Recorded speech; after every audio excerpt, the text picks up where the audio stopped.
పశ్చిమాసియా యుద్ధ మంటల్లో రగులుతోంది.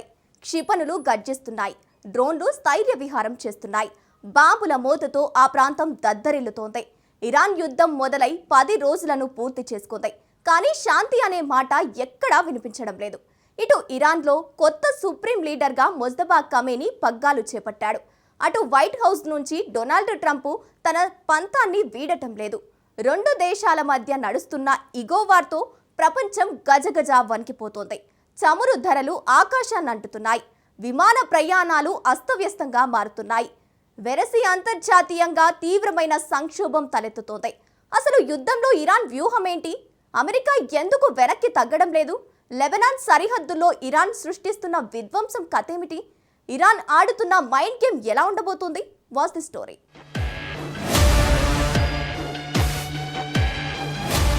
ఇరాన్ అత్యాధునిక క్షిపణుల సీక్రెట్ ఏంటి?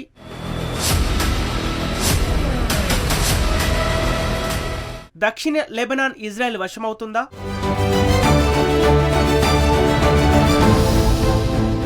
చమురు సంక్షోభం ట్రంప్ను దెబ్బతీస్తోందా? పశ్చిమాసియాలో యుద్ధం మొదలై 10 రోజులు గడిచిపోయింది. కానీ ఉద్రిక్తతలు తగ్గే సూచనలేమి కనిపించడం లేదు. క్షిపణులు, డ్రోన్లు ఆకాశంలో గర్జిస్తున్నాయి. ఇరాన్లో కొత్త సుప్రీం లీడర్గా ముజ్తబా ఖమేనీ బాధ్యతలు చేపట్టాడు. అటు అమెరికా అధ్యక్షుడు డొనాల్డ్ ట్రంప్ మాత్రం తన మొండి వైఖరిని వీడడం లేదు. మరోవైపు యుద్ధం పరిణామాల వల్ల ప్రపంచం భారీ మూల్యం చెల్లించుకుంటోంది. ప్రయాణాల్లో తీవ్ర అంతరాయాలు ఏర్పడుతున్నాయి. చమురు ధరలు ఆకాశాన్ని అంటుతున్నాయి. ఇప్పుడు ఈ చమురు ధరలే ప్రపంచ సంక్షోభంగా మారింది. అసలు పశ్చిమాసియాలో ఏం జరుగుతుందో ఇప్పుడు చూద్దాం. ఇజ్రాయెల్ పై మరోసారి ఇరాన్ విరుచుకుపడింది. క్షిపణులతో భీకరమైన దాడులు జరిపింది. ఇప్పటి వరకు ఇజ్రాయెల్ పై ఇరాన్ 29 సార్లు దాడి చేసింది. ఈసారి ఇజ్రాయెల్ అంతటా ఉన్న లక్ష్యాలను ఇరాన్ ఎంచుకుంది. హైఫా, టైబారియస్, డిమోనా వంటి నగరాలే లక్ష్యంగా దాడులు చేసింది. ఆకాశమంతా క్షిపణుల గర్జనలు వినిపించాయి. చాలా వరకు వాటిని ఇరాన్ క్షిపణులను అడ్డుకున్న దృశ్యాలే ఎక్కువగా కనిపించాయి. కూలిన క్షిపణి శకలాలు పడి ఒక ఇజ్రాయెల్ పౌరుడు మరణించాడు. ఇక పొరుగు దేశాలను కూడా ఇరాన్ వదిలిపెట్టలేదు. ఇరాన్ ప్రయోగించిన 12 బాలిస్టిక్ మిస్సైళ్లను యుఏఈ కూల్చేసింది. బహ్రెయిన్, ఖతార్ దేశాల గగనతలాల్లోనూ పేలుడు శబ్దాలు వినిపించాయి. కువైట్లోనూ అమెరికా వైమానిక స్థావరం అల్ అదీర్పై దాడి జరిగినట్లు నివేదికలు వెల్లడిస్తున్నాయి.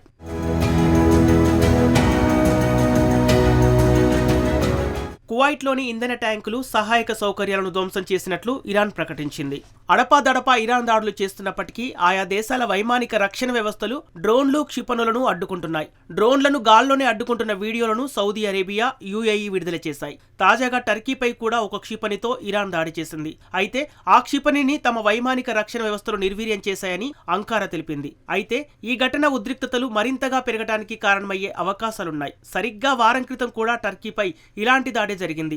అప్పట్లో ఇరాన్ అధికారులు స్పందిస్తూ తమ లక్ష్యం టర్కీ కాదని, సైప్రస్ ను కొట్టాలన్నదే తమ ఉద్దేశమని చెప్పుకొచ్చారు. అంటే పొరపాటున టర్కీపై పడిందని ఇరాన్ ఐఆర్జీసీ సమర్థించుకుంది. ఒక్కసారి జరిగితే పొరపాటు అనుకోవచ్చు, కానీ రెండోసారి జరిగితే అది ఖచ్చితంగా ఒక వ్యూహంలా అనిపిస్తుంది. ఇరాన్ ఈ యుద్ధాన్ని మరింత విస్తరించాలని గట్టిగా నిర్ణయించుకున్నట్టు కనిపిస్తుంది. తాము 6 నెలల పాటు యుద్ధం చేయడానికి సిద్ధంగా ఉన్నామని ఇరాన్ సైన్యం ప్రకటించింది. ఇస్లామిక్ రిపబ్లిక్ కు చెందిన శక్తివంతమైన సాయుధ దళాలు కనీసం 6 నెలల పాటు అత్యంత తీవ్ర స్థాయిలో యుద్ధాన్ని కొనసాగించేందుకు ఐఆర్జీసీ ప్రతినిధి అలీ మొహమ్మద్ నయీని తెలిపాడు. ప్రస్తుతం తాము ప్రయోగిస్తున్న క్షిపణులు ప్రధానంగా 2012, 2013లో తయారైన మొదటి, రెండో తరానికి చెందినవేనని నయీని చెప్పాడు.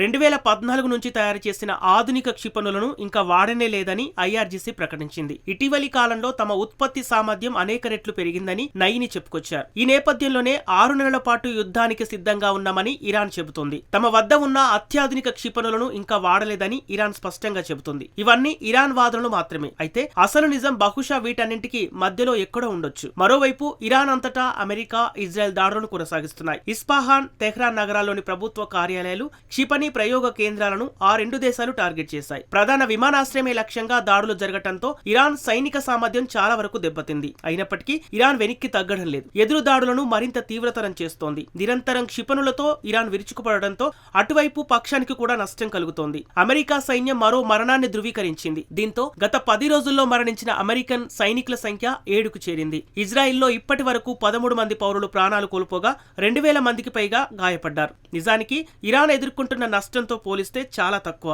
ఇరాన్ 10 రోజుల యుద్ధంలో ఇప్పటి వరకు 2200 మందికి పైగా మరణించారు. 12,000 మందికి పైగా గాయపడ్డారు. ఇంత జరుగుతున్న యుద్ధంపై ఇరాన్ ప్రభుత్వం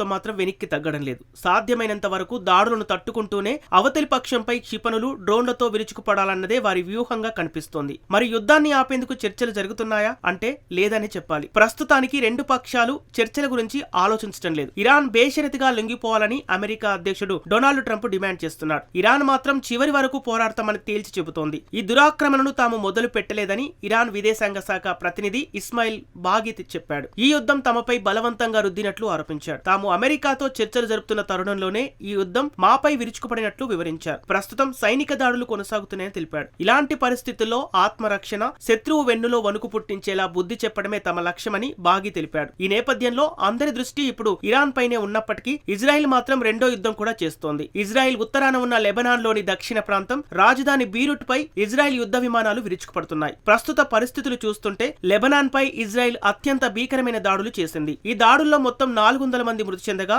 వారిలో 83 మంది చిన్నారులు ఉండటం విషాదకరం.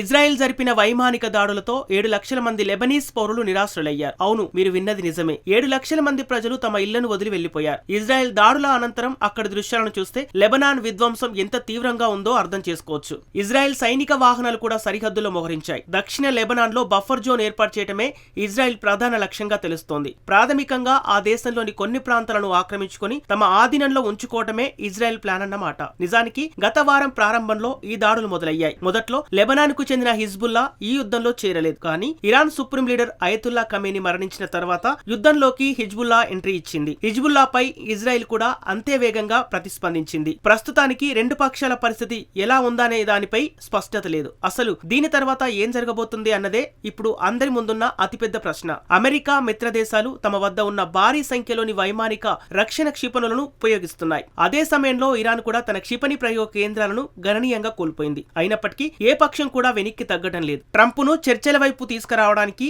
ఇరాన్ ఒక ప్రత్యేక వ్యూహాన్ని అమలు చేస్తోంది.